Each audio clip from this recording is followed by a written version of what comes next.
2,000 years later. Welcome back to my channel. আমি মিঠু চলে এলাম আজকে একটা নতুন ব্লগ নিয়ে। আই হোপ তোমাদের ভালো লাগবে। ভালো লাগলে একটা লাইক একটা কমেন্ট করো।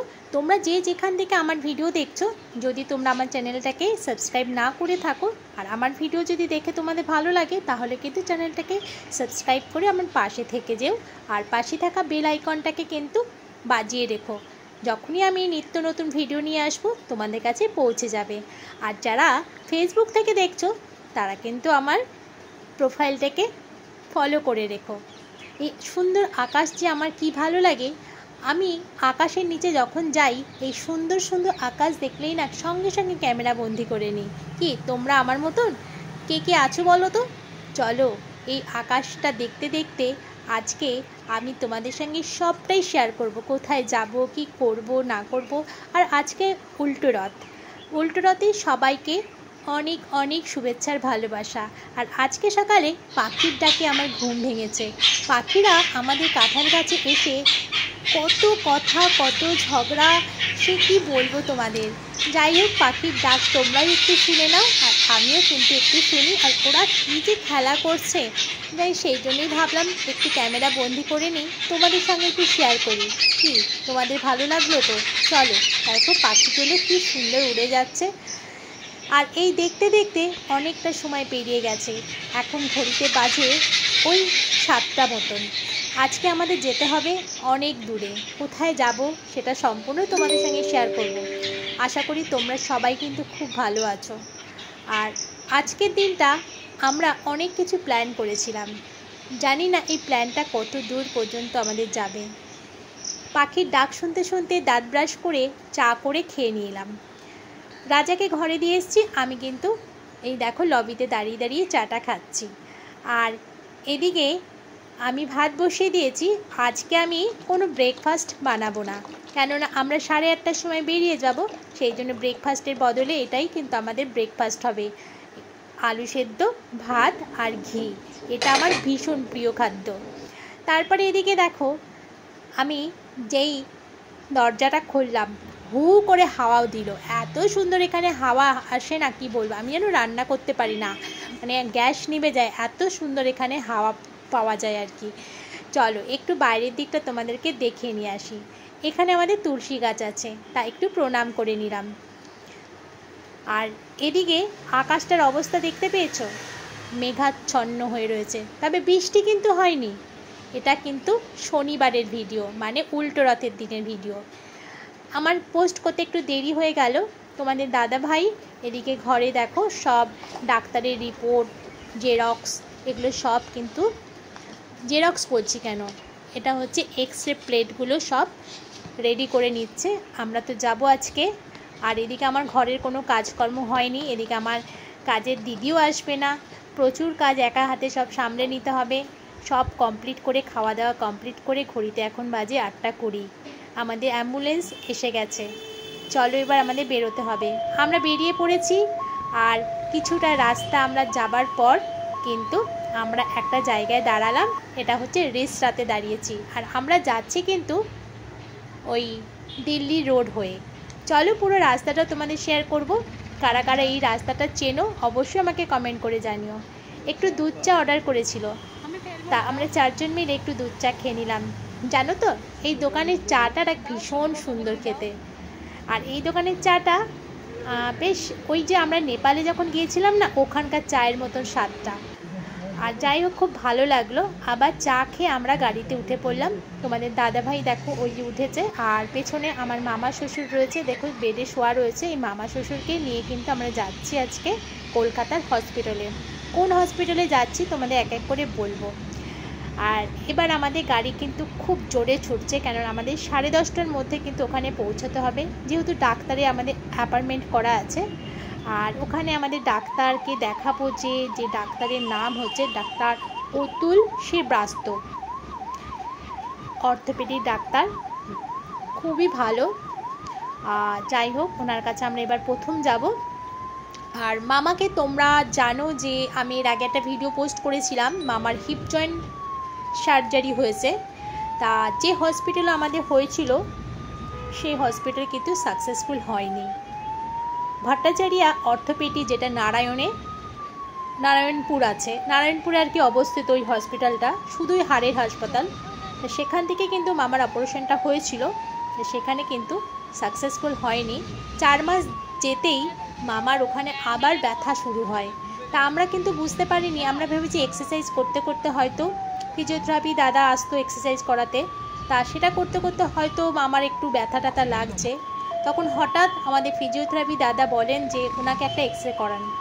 যখন আমরা এক্সরে করালাম, এক্সরে রিপোর্টটা দেখে ওই দাদাই কিন্তু বললো যে ওনার কিন্তু একটা গণ্ডগোল আছে, ওনাকে আপনারা একটা ডক্টরের সাথে ভিজিট করুন, নইলে কিন্তু এটা আরও অন্য দিকে চলে যাবে। তখন উনি একটা ডাক্তারের মানে ফোন নাম্বার দিল, সেখান থেকে আমরা সব খোঁজ খবর নিলাম, আমরা গুগল থেকে সব ঘাটাঘাটি করলাম, ডাক্তার কেমন, কোথা থেকে পাশ করেছে, সব কিছু কিন্তু আমরা জেনে নিলাম। তারপর দেখো, যেতে যেতে তোমাদের সঙ্গে একটু শেয়ার করি, এটা হচ্ছে নবান্ন। আর এই নবান্নর রাস্তাটার ওপর দিয়ে যেতে আমার খুবই ভালো লাগছিল। এই যে বাস সাইডে দেখতে পাচ্ছ, আর এটা হচ্ছে নবান্ন, এখানে যে মিটিংগুলো হয় সব গাড়ি পার্কিংয়ের জায়গা হচ্ছে এই বাস সাইডের রাস্তা না, ওটা একটা রুম মানে ঘরের মতন করা আছে বিশাল এরিয়া জুড়ে। আর এই রাস্তাটার ওপর দিয়ে কিন্তু আমি এবার ফার্স্ট টাইম যাচ্ছি। আমরা অন্য রাস্তা দিয়ে যাই, কিন্তু এই নবান্ন রাস্তাটা দিয়ে আমার কোনোদিন যাওয়া হয়নি। তা এবারে আমি কিন্তু অনেকবারই গেলাম। যাই হোক, যেতে যেতে তোমাদের সাথে সবটাই শেয়ার করছি। তা ওখানে তো মামা সাকসেসফুল হয়নি, তোমাদেরকে বললাম। মামাকে নিয়ে গেলাম এই ডাক্তারের কাছে, চলো আর ডাক্তারের কাছে দেখাবো কি বলে, কি হয়েছে না হয়েছে সেটা আমি পরের ভিডিওতে তোমাদের সঙ্গে শেয়ার করব। এখন এই রাস্তাটা যেতে যেতে রাস্তাটা শেয়ার করি। কি তোমাদের রাস্তাটা ভালো লাগছে তো? আমারও খুব ভালো লাগছে, জানো তো। আর ওই যে আজকে উল্টো রথ, আমরা প্ল্যান করেছিলাম যে মামাকে ডাক্তার দেখিয়ে আমরা হয়তো 2টোর মধ্যে বাড়ি ফিরে আসতে পারবো, তারপরে এসে মঠে প্রসাদ পাবো, তারপরে বিকেলে রথ মানে মঠের যে রথ বেরোবে সেই রথে আমরা বেরোবো, রথের দড়ি টানবো। কিন্তু কিছু কিছু সময় আমাদের যে প্ল্যান করি সেই প্ল্যানটা কিন্তু সাকসেসফুল হয় না। সেটা ঠিক আজকে আমাদের এই জিনিসটা হয়েছে, আমাদের কিন্তু প্ল্যানটা সব ভেস্তে গেছে। মামাকে ডাক্তারের কাছে নিয়ে গিয়েছিলাম, ডাক্তারের অ্যাপয়েন্টমেন্ট ছিল ওই 12:30 নাগাদ। তা ডাক্তারকে চলো দেখাই, আমরা কিন্তু চলে এসেছি হচ্ছে নারায়ণা হেলথ হসপিটালে, যেটা অবস্থিত নবান্নতে। এটা তোমরা অনেকেই চেনো, আবার অনেকে চেনো না। যাই হোক, যারা চেনো না তারা দেখে নাও। এই দেখো, আমরা এখন ঢুকবো, এটা হচ্ছে মেন গেট। কেননা আমরা ওপিডিতে দেখাবো, আমরা তো ইমার্জেন্সিতে দেখাবো না, আমরা আজকে ওপিডিতে যাব, সেই জন্য কিন্তু আমরা এই মেন গেট থেকে ঢুকছি। তাহলে চলো ঢোকা যাক, ঢুকে তোমাদের সঙ্গে সবটাই শেয়ার করব। সঙ্গে থাকো, দেখতে থাকো, আর কেমন লাগলো অবশ্যই কিন্তু কমেন্টের মাধ্যমে জানিও। আমরা অ্যাম্বুলেন্স থেকে নামলাম, তারপরে হসপিটালের ভেতরে গেলাম, গিয়ে তারপরে কিন্তু ওরাই এসে নিয়ে গেল মামাকে। দেখো নিয়ে যাচ্ছে, তারপরে মামার সব চেক আপ হলো। এই দেখো এখানে বিপি টিপি সব চেক হচ্ছে, প্রচুর আমারে টেস্ট দিয়েছে, ডাক্তারকে দেখানো হয়ে গেছে, ডাক্তার অনেক রকম টেস্ট দিয়েছে, 11 থেকে 12 রকম। সেগুলো আমরা সব টেস্ট কমপ্লিট করে আমরা কিন্তু সন্ধ্যে 7টা বেজে গেল আমাদের হসপিটাল থেকে বেরোতে। এই দেখো আমরা এখন বেরোলাম, এখন ঘড়িতে বাজে সন্ধ্যে 7টা। মামাকে এখন অ্যাম্বুলেন্সে তুলে আমরা আবার বাড়ি থেকে রওনা হলাম।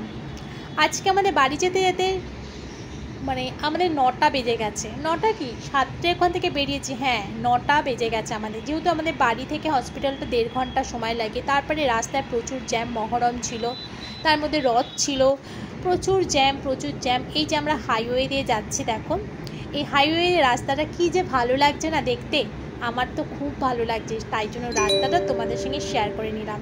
তা আজকে তো ডাক্তার শুধু টেস্ট দিয়েছিল, তা টেস্ট দিয়ে মামাকে বলেছিল যে যদি আজকে হয় তাহলে আজকেই ওনাকে ভর্তি করিয়ে দিয়ে যান। তা মামা বললো আজকে ভর্তি হব না, রবিবার দিন মানে শনিবার রথ ছিল, রবিবার দিন একাদশী, ওই দিন আমি ভর্তি হব।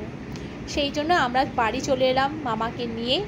আমরা আবার যাব রবিবার দিন একাদশীতে, সেটাও তোমাদের সঙ্গে শেয়ার করব পুরোটাই। আর চলো, হাসপাতাল মানেই আমাদের বুকটা ডিপ ডিপ করে ওঠে, তাই না বলো? যাই হোক না কেন, কিছু একটা মানে ওর হাসপাতালে যেতে হয়েছে, ওরে বাবা, তখনই মনে একটা কি ভয় লাগে। রাস্তায় আস্তে আস্তে অনেক কিন্তু আমরা চটি দেখলাম। চটি মানে যে খাবারের ছোট ছোট ধাবাগুলো হয়, সেই রাস্তাগুলো বেশ ভালো লাগছিলো। তারপরে দেখো এই রাস্তাগুলো কি অন্ধকার, হাইওয়ে রাস্তা যে এত অন্ধকার, লাইটগুলো রেখেছে কিন্তু লাইটগুলো জ্বালাচ্ছে না। রাস্তা দিয়ে আস্তে আস্তে খুব ভালো লাগছিলো। তবে ভিডিও করতে একটু ভয় লাগছিলো, যেহেতু আমি অ্যাম্বুলেন্সে রয়েছি। কেউ যদি দেখে আমি অ্যাম্বুলেন্সের ভেতর থেকে ভিডিও করছি তাহলে হয়তো এটা খুব দৃষ্টিকটু দেখায়। তা সত্ত্বেও আমি একটুখানি সাবধানে আমি ভিডিওটা করেছি আর তোমাদের সঙ্গে শেয়ার করব। আসলে আমরা যেহেতু ব্লগার, সেই জন্য আমাদের সবটাই শেয়ার করতে হয়। আর আমরা এক পরিবারের মানুষ সব, তাই আমার পরিবারকে আমার হাসি খুশি, কান্না, সুখ দুঃখ আমি সবটাই শেয়ার করি।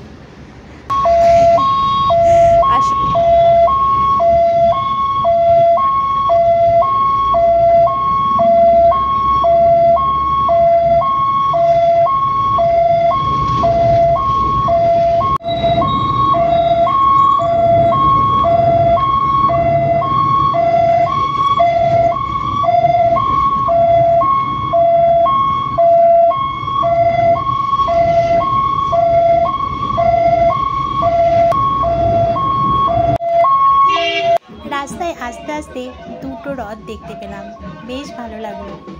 খুব মনটা খারাপ লাগছিল, কিন্তু রথটা দেখে আবার যেন মনটা ভালো হয়ে গেল। তা আজকের ভিডিওটা তোমাদের কেমন লাগলো বলবে কিন্তু তোমরা। আশা করি তোমাদের ভালো লাগবে, কমেন্টের মাধ্যমে জানিও। তা আজকের ভিডিওটা এখানেই শেষ করছি, ফিরছি পরে আবার কোনো ব্লগের সাথে কিংবা কোনো রেসিপির সাথে। ততক্ষণে তোমরা সবাই ভালো থেকো, টাটা।